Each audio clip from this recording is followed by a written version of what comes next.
to our Voices, Hastings State Hospital. This is a joint project between Dakota County Historical Society and the Hastings Community Television. It is also partially funded by legacy grants that are administered through the Minnesota Historical Society.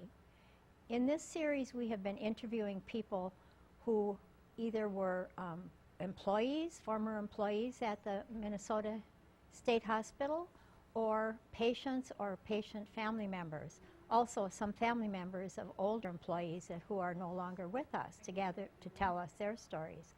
The history of the Hastings State Hospital is an interesting one. It opened in 1900 with 100 men who were sent here from the Rochester State Hospital. At that time, it was called an asylum, and there were no treatment plans or any hopes for most of the people that were here to ever leave that facility. Through the years, before it closed in 1978, many changes took place at the Hastings Asylum, which is now called the Hastings State Hospital. That was one of the changes that was made in about 1950. We are fortunate today to be able to visit with Joe Brunette, and I'd like to welcome you, Joe. Thank you. And we're very happy that you are part of our project. So first of all, let's talk a little bit about how you became involved with the Hastings State Hospital. Well, kind of a long story. I'll start off by telling you that I was having headaches. I was living in Rockford, Illinois, and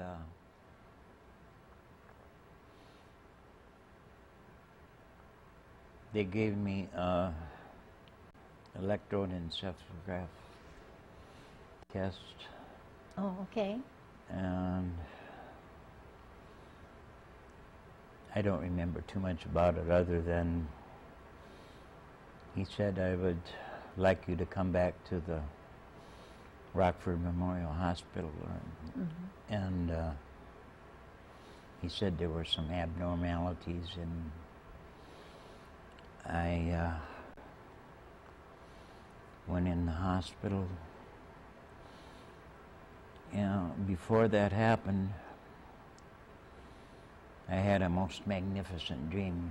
It was about a white horse, very unusual. I never had a dream like that before. And I told the doctor, I think his name was Dr. Shegren. Dr. Pardon? I think his name was Dr. Shegren. Oh, okay. In Rockford Memorial. And,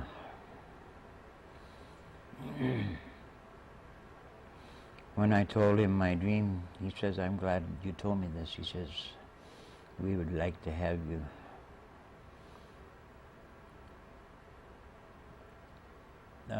Well, anyway, I thought I was going to be there overnight.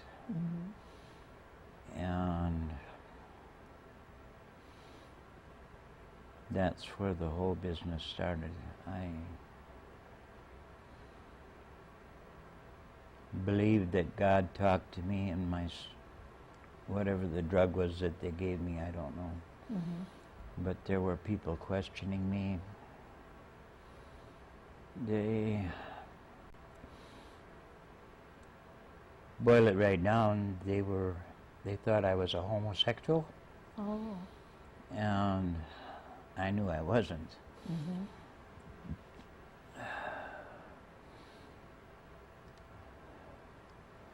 Well, during my stay there, I thought that I was there overnight. Later, I found out that I had been in there about 2 weeks. 2 weeks. Was that Rockford, Minnesota, or Rockford, Illinois? Minnesota. Minnesota, okay. No, Illinois. Illinois, okay. All right, I'm sorry. I wanted to clarify that. I wasn't sure. Yeah. Okay. So,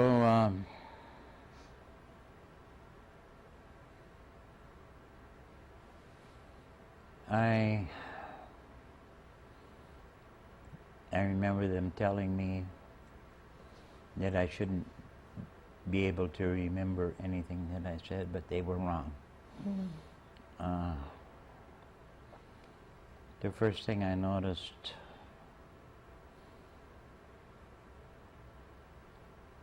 there was this big sign on Broadway, I think it was Broadway Avenue, and it said, "What will your children remember about Sunday?" And I said, "They did it." And, so they, and then there were all the marches and things in the South to stop segregation, and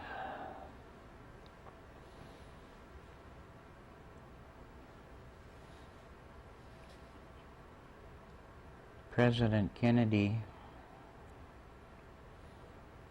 got shot, of course, in 1963, I believe. Well, the most amazing thing is that I told them just exactly what was happening, what was going to happen. In your dream? Or you had, that was a separate thing? While I was under this drug. Oh, I see. Okay. And I told them the place where he was going to get shot. I told him the day that he was going to get shot, the date, and the name of the man, Lee Harvey Oswald. And I'm not lying now, and I was telling the doctors, trying to tell them about it. At any rate, I went to, years later, when Kennedy was shot, I went to see Father Murray in Farmington, where I was living, Farmington, Minnesota. Okay. And everything I told him was true, but of course he didn't believe it. And he suggested that I go see this psychiatrist. I believe it was in St. Paul, I'm not sure. But my mother took me there, and he said, "Joe," he said, "I'd like you to spend some time at the mental hospital in Hastings."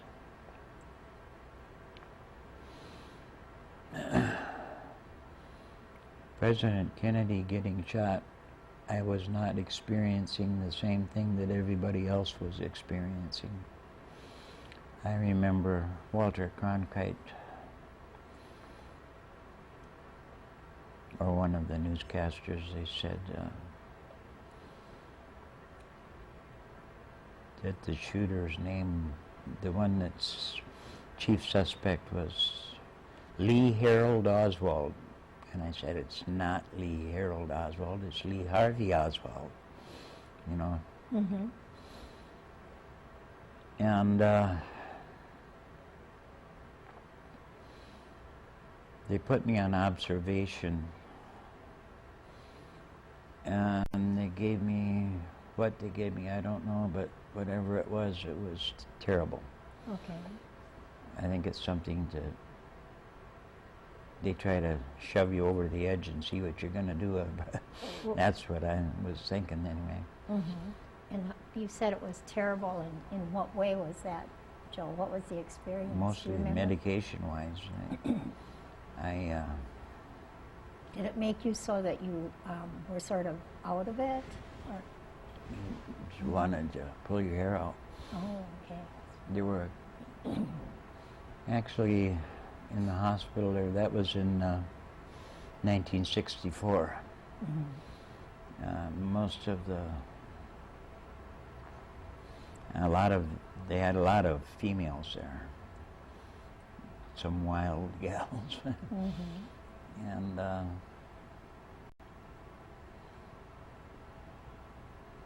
I told them the same truth, and I was severely, severely depressed.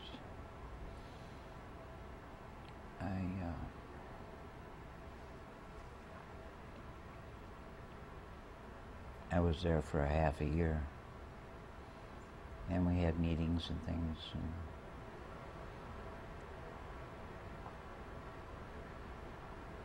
So you were, did you have a regular session with a psychiatrist, and then the meetings with different people on your team? Yeah.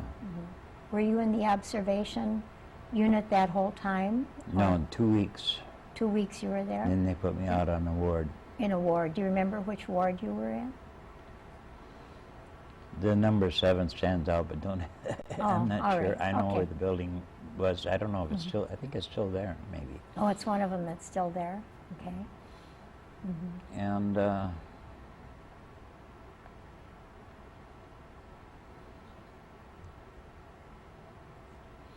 I made predictions while I was under that drug.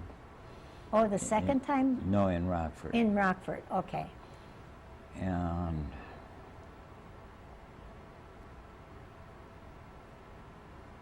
some of it made me feel pretty glorious, because I had the feeling that I had started something that was going to somehow put an end to bigotry and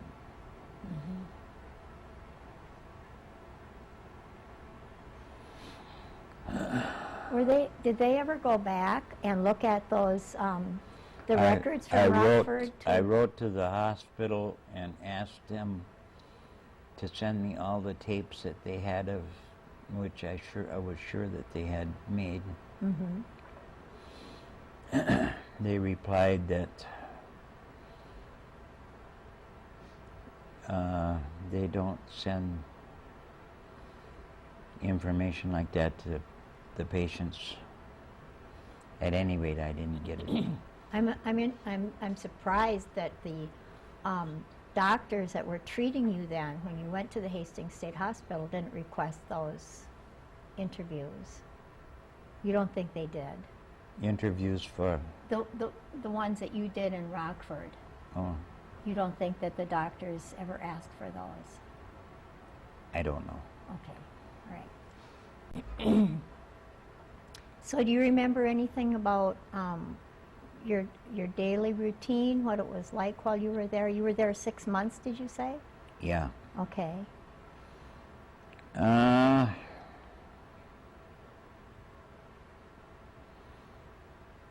They had me on Thorazine, so Okay. It seems to me, if I remember right, I was getting them 4 times a day. Shots or pills? No, pills. And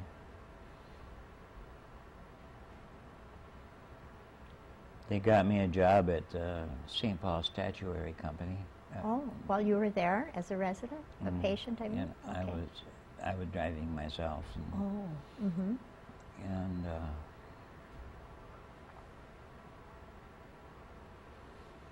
I was on Thorazine for 16 and a half years. Oh, okay. But I kept cutting them down until I was just taking one to go to bed.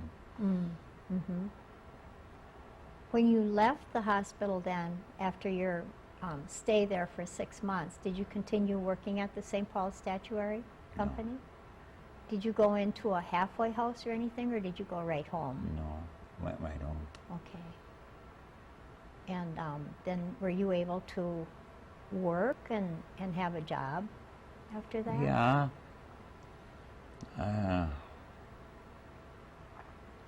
I was a grinder in Rockford, Illinois. Well, did you go back to Rockford then? No. Oh, I see. When you lived there, you were a grinder. Okay. And I got a job at Hitchcock Industries in Bloomington, Minnesota. Okay. And I loved the place. Mm. I had a good job. Mm-hmm. I was grinding every day.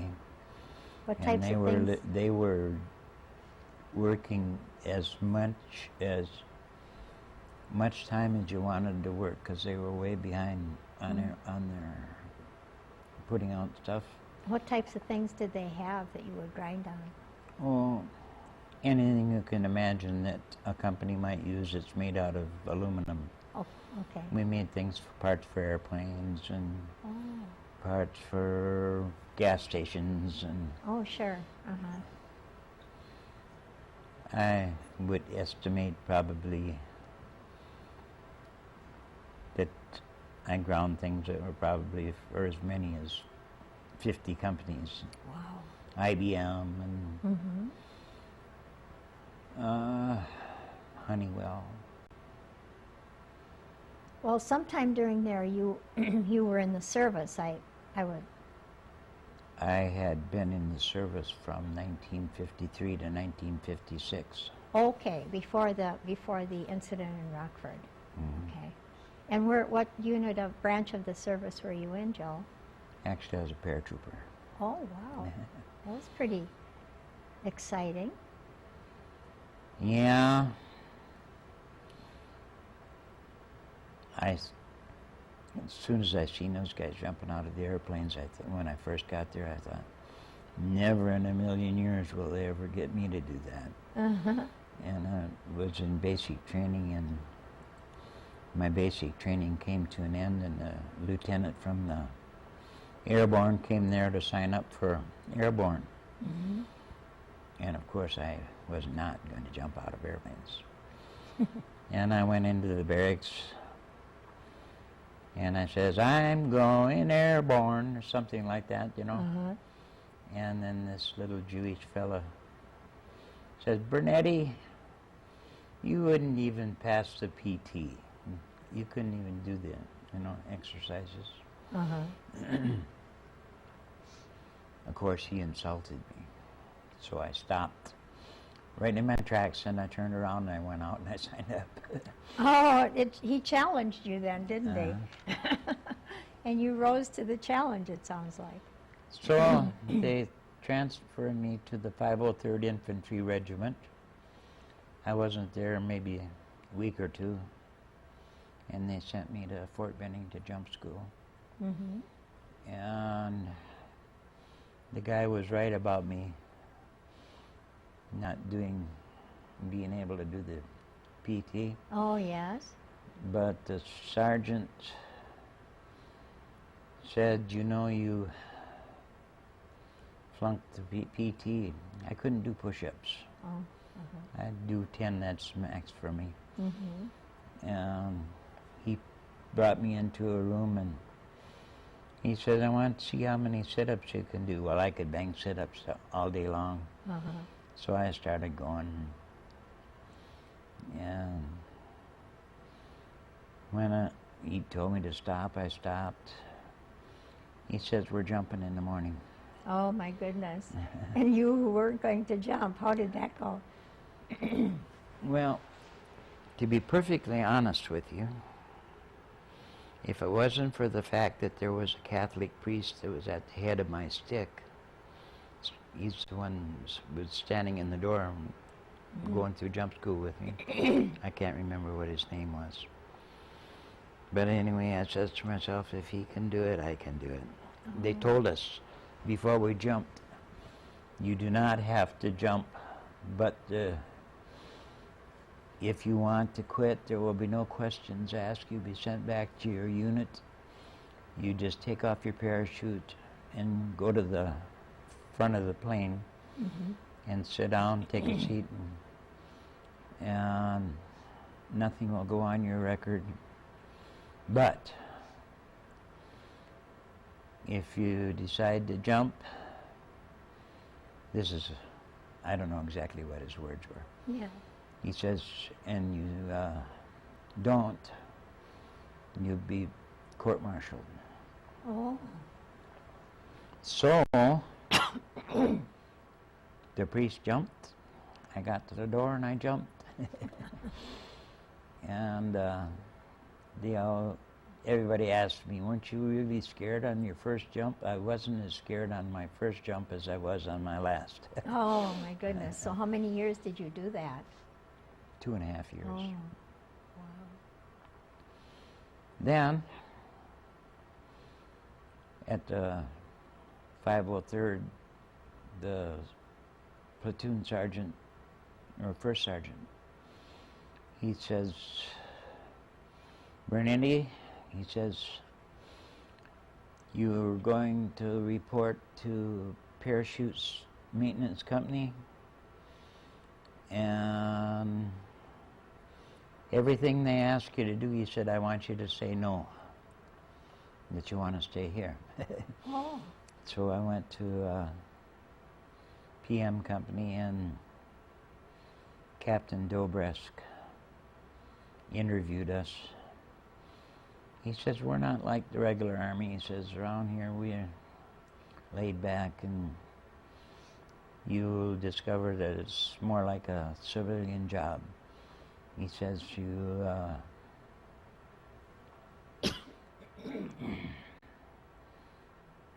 Anyway, they sent me to Fort Lee, Virginia for parachute maintenance school. They had sewing, heavy drop, and parachute packing. So I estimate, I've tried to remember how many jumps I made over those years, but I joined again after I got out, about 9 years after I got out. Oh, you rejoined. Yeah, and because, well, I was there just to check them out. I heard about the place, you know. Mm-hmm. And I told him that I was interested in joining, but I said, if you can give me my own rank, old rank, plus, well, anyway, he says, I can't give you, bring you in as an E5, he said, but I can take you in as an E4 and then give you an immediate promotion. They needed parachute riggers there. I see. Uh-huh. So, at any rate, I tried to estimate how many jumps I made, and I believe that I can account for about 30, maybe more, maybe less. And So previous to the time that you started having those bad headaches in Rockford, Illinois, was there ever any time in your life when you had any types of not visions, but you know how you were able to, you said during that time that you were on that medicine you had those predictions. Did you ever have any indication that you had that type of that your mind worked that way? no.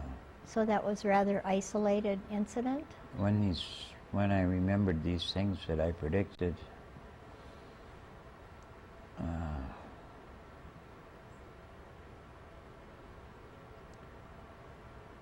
I saw on TV a man being drugged by a truck, a black man, and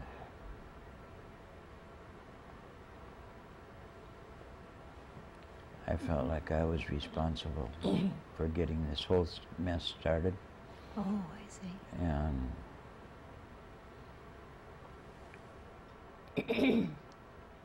So was that after you were out of the service? You were already out of the service when all this happened? well, actually, I was in this reserve outfit. Oh, in the reserve. Holman Fields. Okay. I went into Hastings, and they kept sending me my checks. Oh, okay. So Yeah. So after that, after you came out of Hastings and you were on Thorazine, you said, for another 16 years, you didn't have any other incidents that required that you be hospitalized or that there was any problems in that way?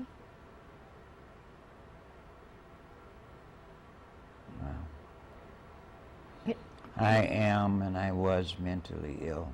Okay. If you'd have asked me at the time if I was mentally ill, I would have probably said no. Mm-hmm. But if for no other reason,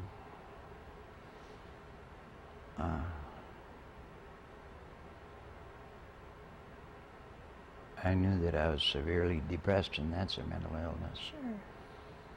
Yes, they pinned the tag on me as schizophrenic.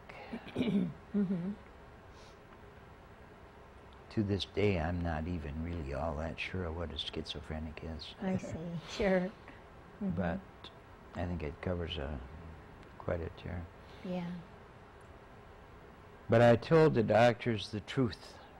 Mm-hmm. What was bugging me,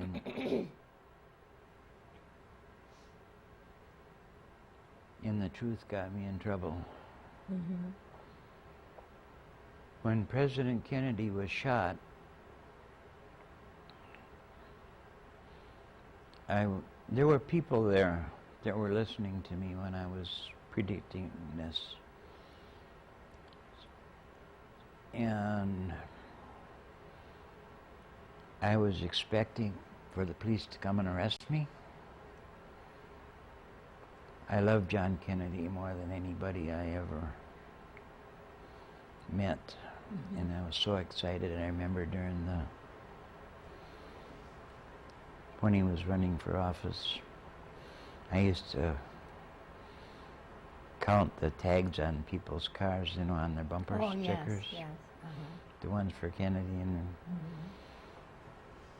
And of course he's Catholic and I was Catholic, and I really wanted there to be a Catholic president. Mm. So it must have been very traumatic for you when that happened, as it was for most of the country. People were very upset. I was going through something that the others weren't going through. Mm-hmm. I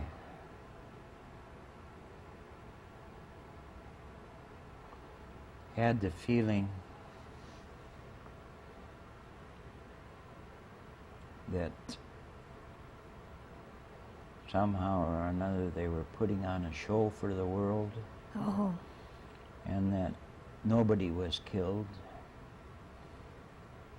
And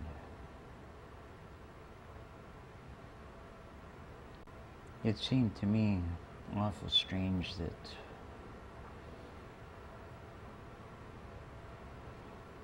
I've come to believe that God knows all things that's going to happen in this world, regardless of whether they're bad or good. He lets the bad things happen. Doesn't make them happen, but he lets them happen. Just lets them happen. So it sounds like through your life you've been able to, you just said that you were mentally ill, but you have been able to function on your own with jobs, and so it takes a lot of courage, I think, for you to be able to come on here and talk about that. And now let's fast forward a little bit to the present. You are now living at the Veterans Home, which is in the former buildings of the Hastings State Hospital, or the buildings that house the Hastings State Hospital. And is that a comfortable situation for you, being back there? Is that? I love all the staff, especially the nurses. Mm-hmm. Not so with some of the other people there. Mm-hmm. Actually, I think there's more mentally ill people in that place than there was when it was. Oh, my goodness. Okay. Well, you mentioned earlier that you were at the Veterans Home in the 80s, right after it opened. and then you I left don't for a know. while? I don't know when it became a vet's home. I remember that when I was in there, when it was a mental hospital, there was a rumor floating around that it was going to be shut down and would be taken over by the veterans. And it happened. Mm-hmm. But it sounds like you're happy being there today, and that it works out Yeah. for you. And well, that's good to hear. Is there anything else you'd like to talk about being at the Hastings State Hospital, either then or now, before we close?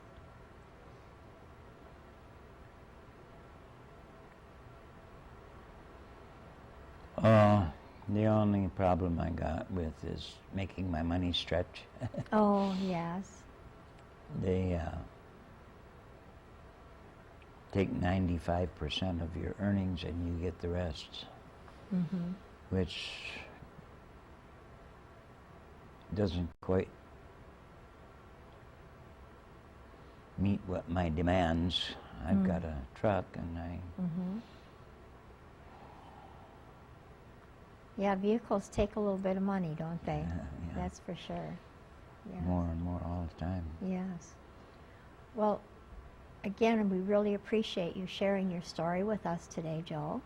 Mhm. And thank you again for coming in this morning. Okay. Okay. And thank you all for watching Our Voices, Hastings State Hospital. Please continue to watch the series. We have a wide variety of interviews.